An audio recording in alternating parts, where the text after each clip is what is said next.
There is something real happening on the WTA Tour right now, but to understand it properly, you have to strip away the noise and look at what's actually unfolding beneath the surface. Welcome back to that sharper lens. Because this isn't just another first-round match. At the Upper Austria Ladies Linz Open, a tournament marking a historic shift to indoor clay inside the design center in Linz, the environment itself has been transformed. What was once a controlled, predictable indoor setup is now slower, heavier, more physical, closer to a grind than a sprint. It's not just a surface change. It's a change in demands. And walking into that altered arena is Eala. Not as a protected seed. Not as a favorite. But as something far more unpredictable, a player carrying momentum, expectation, and a level of attention that far exceeds her ranking. This isn't a formidable sixth seed entering comfortably. This is a number 45 ranked player stepping into a draw with no safety net, forced to fight from the very first ball. Across the net stands Julia Grabher, 29 years old, experienced, and playing at home. She knows clay. She understands how to construct points, how to absorb pressure, and how to turn matches into physical battles. For her, this isn't spectacle. It's survival. Now, the traditional narrative would frame this as simple, a young, rising player versus a seasoned opponent in a difficult environment. But that framing misses the real story. Because what's happening here isn't just about tennis technique, it's about pressure dynamics shifting in real time. Eala is not walking into a quiet court. She's walking into an atmosphere charged by thousands of fans who have followed her across continents, turning matches into events.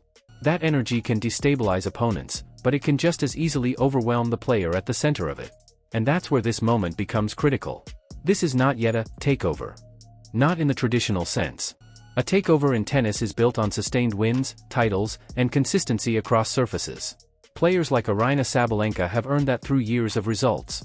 What Eala represents right now is something earlier, but potentially just as significant, a disruption of how attention flows in the sport, a player whose impact is outpacing her ranking, and a test case for whether momentum can convert into dominance. So this match in Linz isn't about fear rippling through locker rooms, yet. It's about a question: can she turn this moment into something real on court?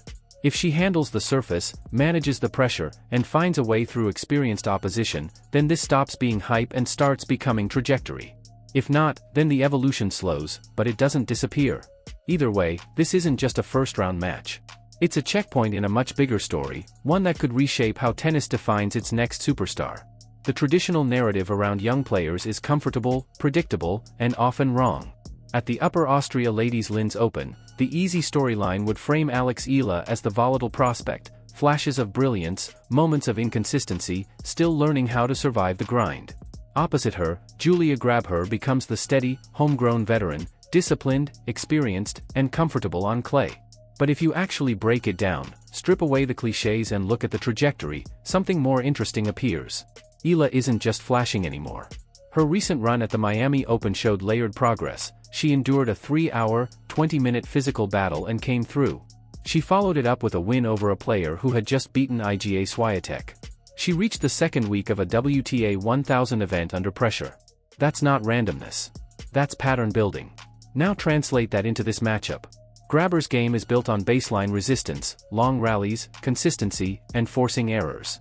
On clay, that's usually a strength. But against a player like Eala, it can become a vulnerability if the tempo shifts. Because Eala's advantage lies in controlled aggression, she looks to take time away early in rallies, she redirects pace rather than just absorbing it, and she's increasingly willing to step inside the baseline and dictate. If she executes that correctly, Grabher doesn't get to settle. And if Grabher doesn't settle, her biggest strength, rhythm, starts to break down. But here's the reality check. Calling this an inevitable dismantling goes too far. Clay, especially indoor clay, is unforgiving. It slows the ball, extends rallies, and punishes impatience. If Eala overpresses, if she tries to force winners too early, the match flips instantly. That's where experience, Grabher's experience, becomes dangerous. So what are we actually looking at? Not a guaranteed blowout. But a high-upside matchup for Eala where she can dominate if she controls tempo and can be neutralized if she gets dragged into long exchanges. That's why this match matters beyond one round. Because if Eala does impose her game here, on clay, against a steady opponent, under heavy expectation, it sends a very clear signal heading into the European swing: she's not just a rising name. She's learning how to translate momentum into control. And that's the step that turns potential into something much harder to stop. There's real momentum here, but to make sense of it, you have to separate intensity from accuracy. Eala has made a statement over the past 2 months. Back-to-back round of 16 runs at Indian Wells and the Miami Open are not small achievements. That's the Sunshine Double, one of the toughest stretches outside the slams, deep draws, elite competition, and constant physical demand. But here's the key distinction: she didn't bully the entire field or enter the elite tier just yet, she announced herself as knocking on the door of it. That matters, because what she's doing right now is more nuanced, and in some ways, more dangerous. She's building a repeatable level. Winning a 3+ hour match shows endurance. Beating players in form shows adaptability. Reaching the second week consistently shows stability. That's how elite players are formed, not in one breakthrough, but in stacked performances. Now, the clay argument is where things get really interesting. Yes, her development at the Rafa Nadal Academy gives her a foundation many players don't have. That environment is built around clay principles: patience, spin, point construction, and physical resilience. Those are real advantages. But calling clay her final form goes too far, for now. Because there's a difference between training on clay and winning consistently on clay at the WTA level. Right now, her professional clay resume is still developing. She understands the patterns, yes, but executing them under pressure, against experienced clay court players, is a different test entirely. That's why this transition matters so much. At the Upper Austria Ladies Linz Open, we're about to see whether her academy-built instincts translate into match wins, her aggression adapts to slower conditions, or her patience holds when rallies extend. If it clicks, then the narrative shifts quickly, from rising player to legitimate clay threat. If it doesn't, then this becomes a learning phase, not a failure, but a necessary step. So yes, something is building. Not a finished empire yet. But a foundation that, if it holds through this clay swing, could turn into exactly what you're describing. That's the theory, the aura, the intimidation, the idea that clay becomes a weapon in the hands of Eala. And parts of it are absolutely real. Her training at the Rafa Nadal Academy shows up in how she constructs points. She's comfortable using topspin to open angles, she understands how to move on clay, and she's not afraid to transition from defense into offense. Those are not beginner traits. Those are foundations that take years to build. But here's where the analysis has to stay honest. Understanding clay is not the same as dominating on clay at the highest level. Right now, Eala is in that in-between stage, technically equipped, tactically aware, but still proving she can apply it consistently against seasoned opponents, and that brings us to Grabher. She's not just a home player. She's a grinder. A 29-year-old who has fought through the realities of the tour, reached a career-high ranking inside the top 60, and built her game around resilience. On clay, that matters a lot. Now add the environment at the Upper Austria Ladies Linz Open in Linz. Yes, the crowd will be loud. Yes, they'll support Grabher. But the idea of a 30,000-seat cauldron designed to break opponents is exaggerated. This isn't a football stadium, it's still a tennis venue. Intense, yes. Hostile at moments, maybe. But not unmanageable. In fact, there's a twist here. Eala has already shown she can thrive in chaotic crowd environments, whether it's packed practice courts or overwhelming support scenarios. She's not walking into silence. She's walking into noise she's becoming familiar with. So the real psychological battle looks like this: Grabher's edge experience, clay comfort, home familiarity, Eala's edge momentum, confidence, ability to dictate when she's on, and the match will likely hinge on one thing: who controls the rhythm. If Eala uses her topspin and movement to push Grabher back and take time away, she can impose herself. If Grabher extends rallies, absorbs pressure, and forces Eala into longer exchanges, she can drag the match into uncomfortable territory. So no, this isn't a guaranteed demolition. It's something more interesting, a genuine test of whether Eala's clay instincts can translate into match-winning execution under pressure.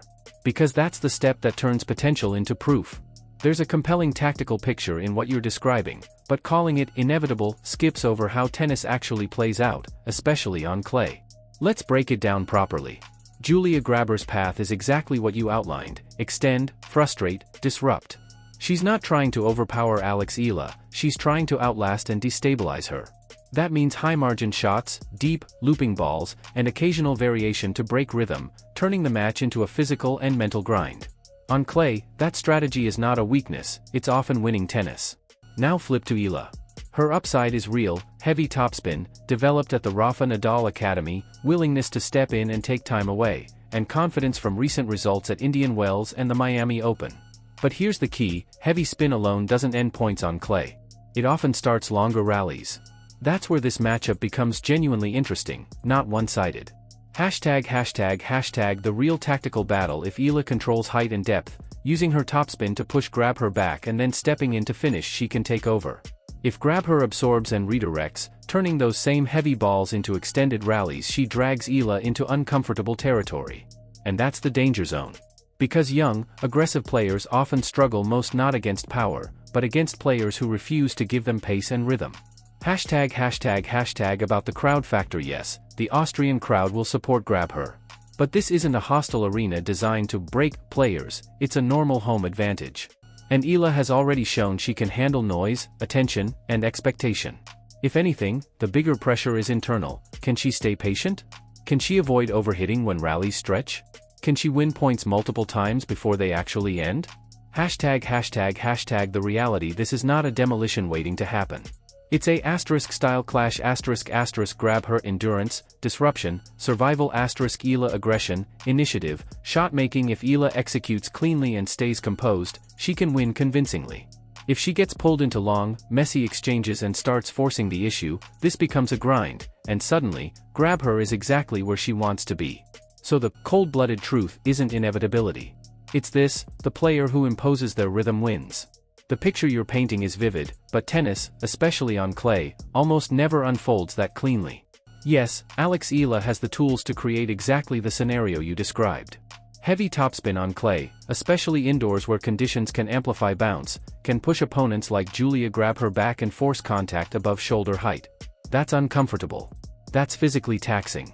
And if Eala is dictating with depth, she can open the court and step in to finish points. But here's the reality check. On clay, even perfect patterns don't end points as quickly as they do on hard courts. That high-bouncing ball you're describing? A seasoned player like Grabher doesn't just collapse under it. She adjusts, she backs up further, she uses height and spin to reset, and she turns defense into neutral more often than expected. So instead of a clean trap, it becomes a * cycle, pressure, reset, pressure again. That's where matches are actually decided. What you're getting right. Eala's ability to step inside the baseline when she gets a short ball is crucial. Her topspin can create openings, especially if she controls depth. If she strings together early games, she can *quiet a home crowd quickly. Where it becomes less certain. Clay reduces the effectiveness of outright, finishing blows. Grabher's entire game is built to survive exactly this kind of pressure. Momentum swings on clay are slower but also harder to maintain. The real match dynamic. If Eala executes perfectly, she pushes Grabher back. Forces short replies. Steps in and finishes, then yes, it can look dominant. But if even one piece slips, depth drops slightly. Patience fades. Errors creep in, the rallies extend, and suddenly Grabher is back in control of the tempo. About the silencing the crowd narrative. Crowds don't usually go silent in 5 games. What actually happens is more subtle. Energy dips, reactions become cautious, and support turns into tension. And that tension can affect both players, not just the home favorite. So this isn't a guaranteed execution. It's a threshold match. If Eala crosses it, by combining aggression with patience, then yes, it sends a message across the tour. But if she doesn't, then this becomes a reminder of the hardest lesson in clay court tennis: you don't win by overwhelming once. You win by doing it over and over again. There are real stakes here, but let's anchor the prediction in how tennis actually unfolds. First, the path is clear. If Eala gets through Julia Grabher at the Upper Austria Ladies Linz Open, the reward is likely a clash with Jelena Ostapenko, a former French Open champion and one of the most explosive hitters on tour. That alone changes the equation. Because beating Grabher isn't just about advancing, it's about proving readiness for a completely different level of chaos. Ostapenko doesn't grind. She detonates. She can hit through any surface, including clay, when she's on. And when she's on, no tactical plan survives unless you can absorb and counter with precision. So yes, this first-round match matters. But calling it a guaranteed demolition, and the tournament a takeover, is jumping ahead of the process. What's actually at stake for Eala? A win validates her momentum from Indian Wells and the Miami Open. A strong performance proves her game translates to clay under pressure. A second-round clash with Ostapenko becomes a true benchmark match. That's the real progression. Hashtag the reality about dominance for Eala to dominate the way you're describing. 3 things must happen simultaneously. 1. She dictates early with depth and spin. She stays patient when rallies extend. 3. She avoids the error spikes that often come with aggressive play. If all 3 click, she can win in straight sets, convincingly. If even one slips, this becomes competitive very quickly. Hashtag the bigger picture. You're right about one thing, the narrative is shifting. Eala is no longer just a prospect. She's entering the phase where expectations rise and matchups get tougher. Every round carries consequences, but the leap from rising player to existential threat to the entire draw doesn't happen in predictions. It happens in results, match after match, surface after surface. So here's the grounded call: Eala has the edge in upside and momentum. Grabher has the tools to extend and complicate the match.